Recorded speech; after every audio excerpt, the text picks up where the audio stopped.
वंदे मातरम। दोस्तों, कुछ दिन से मैं नहीं आ रहा हूं। ऐसे बीच बीच में एक दो बार आया, मगर एक रोज आना चाहिए वैसा नहीं हो रहा है। कुछ लोगों ने मेरे तबीयत के बारे में पूछा, भाई सब कुछ ठीक ठाक तो है तबीयत में? मैं बोला हाँ, तबीयत का कोई प्रॉब्लम नहीं है। पर क्या है ना कि एक प्रोसेस होती है हर एक चीज़ की। तो अभी मेरे खिलाफ जितने अलग अलग प्रकार के दाखिल हुए थे खटले कोर्ट्स में, वो मालूम नहीं योगायोग होता है, अचानक एक साथ बड़ी मात्रा में, बड़ी संख्या में आ रहे हैं, एक के पीछे एक के पीछे। तो क्या होता है कि आपके जो एडवोकेट रहते हैं उनसे आपको सलाह मशविरा करनी पड़ती है। वो तो लीगल पॉइंट से देखते हैं, मगर हम उसके जो अलग अलग पहलू है उनकी तरफ मैं जिस तरह से देख सकता हूँ मीडिया के हिसाब से, तो उनको वो हिंट देनी पड़ती है। तो मेरा बहुत सारा वक्त ये सब जितने भी अभी इकट्ठा होकर सामने आ रहे हैं उनके ब्रीफिंग में जा रहे हैं। और एक बात है,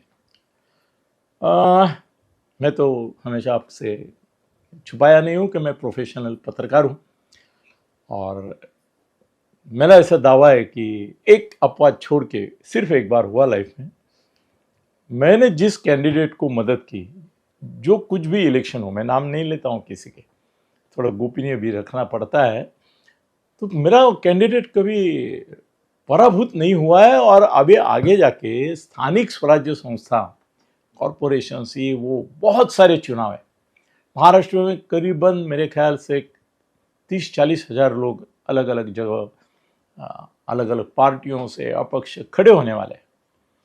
तो मैंने पिछले 2-3 महीने से एक मेरे मित्र हैं उनको असाइनमेंट दी थी कि भाई महाराष्ट्र में कौन कौन सी पार्टियां कहाँ पे मजबूत है, कौन उसके नियंता है कि जिनके हाथ में बजट है, कौन कैंडिडेट है कि जिनका बजट भारी हो सकता है, क्योंकि मेरी कंसल्टेशन में भारी बजट वाला ही बैठ सकता है।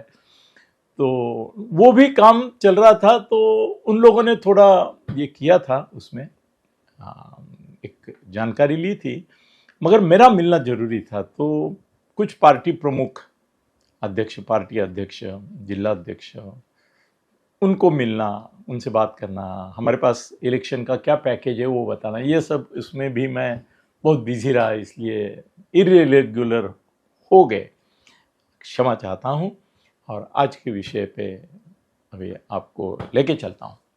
दोस्तों, ऐसा हुआ है कि मैं शायद अकेला एक आदमी ऐसा था, एक वक्ता था, यूट्यूबर था, कि जिसने आपको बता दिया था कि उद्धव को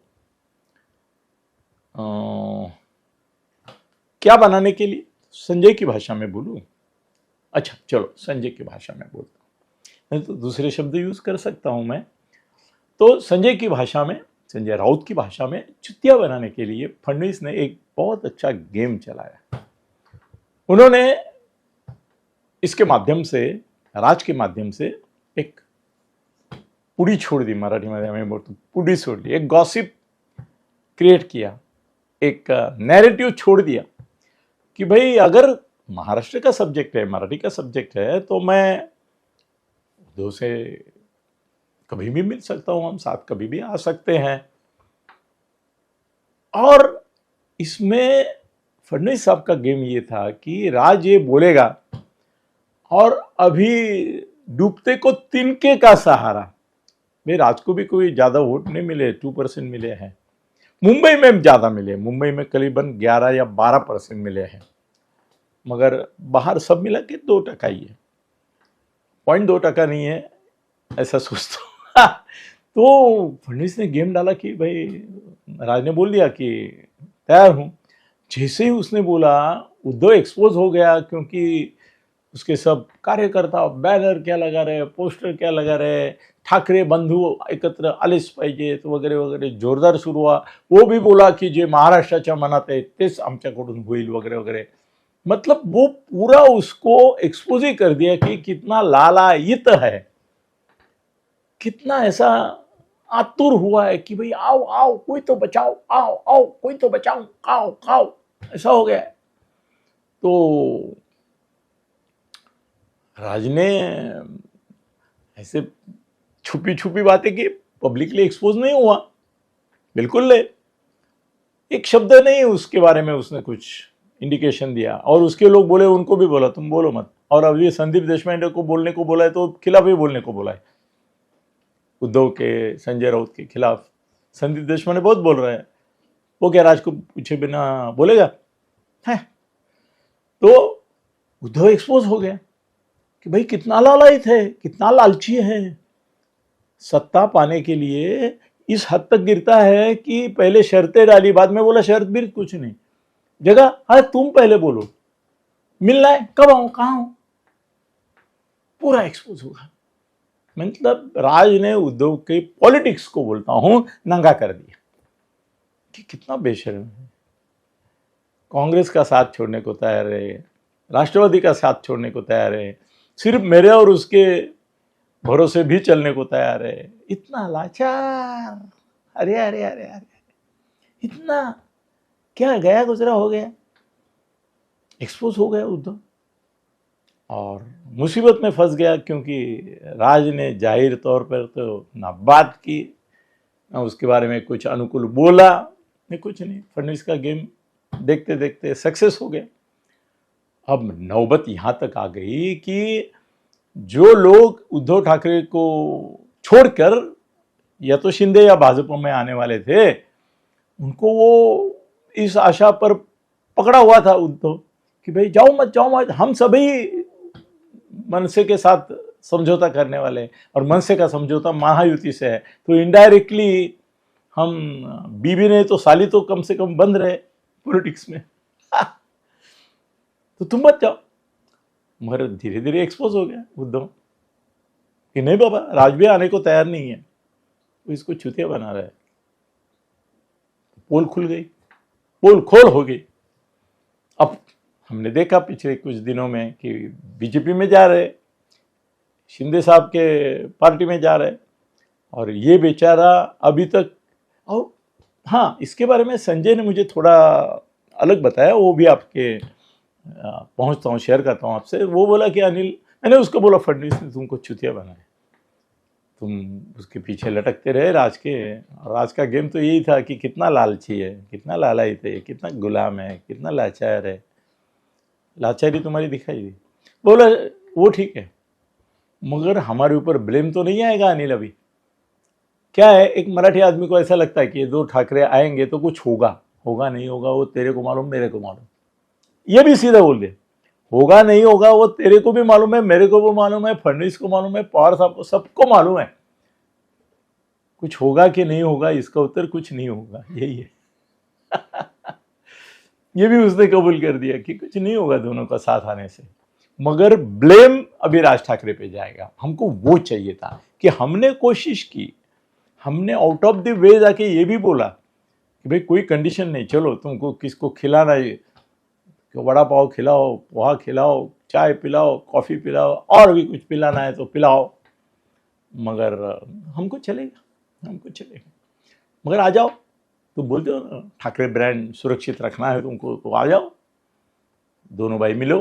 लोगों की इच्छा है महाराष्ट्र के, उनको एक मूर्ख आशा है, भाबड़ी आशा है कि दोनों साथ आएंगे तो फर्क पड़ेगा, जबकि वो पढ़ने वाला नहीं है, ये भी बात सच है तो बोले हमने राज को एक्सपोज कर दिया कि वो है तो फडणवीस का आदमी, फडणवीस ही उसका सूत्र संचालन करता है। हमको एक्सपोज करने गया, मगर वो भी एक्सपोज हो गया कि उसका तो पहले से डील फडणवीस के साथ ही था। हमको वो इमोशनल ब्लैकमेल जो पब्लिक को ये करना था वो करने में लगा था, उसका ये गया। मगर ये बात भी मैंने इसको बोली कि ये बात भी है, तुम बोलता है कि तुमने राज को भी एक्सपोज किया कि तुम डील करिए, हो ऑलरेडी सब हो चुका है, सब हो चुका है, एडवांस भी हो चुका है, जो जो प्रॉमिस करने कर चुके हैं। इतना ही नहीं, फडणवीस साहब की जादू देखो, उन्होंने शिंदे साहब को भी मना लिया कि भाई सिर्फ हमारी सीट देंगे तो लोग बोलेंगे ये महायुति से नहीं, सिर्फ भाजपा से संबंधित है, आपकी भी थोड़ी सीट दे दो, तो वो दे रहे। शिंदे साहब ने भी बोला कुछ दे देंगे। वो अगर भाजपा के साथ अकेले के साथ युति करेंगे तो उससे अच्छा है हमारे साथ पूरे महायुति के साथ युति हो जाएगी, हम भी कुछ सीटें दे सकते हैं उनको। इसका फ़ायदा सबसे ज़्यादा थाना में अविनाश जाधव को मिलेगा, उनके जो दोस्त है मनसे के, इनको मिलेगा, मुंबई में भी मिलेगा।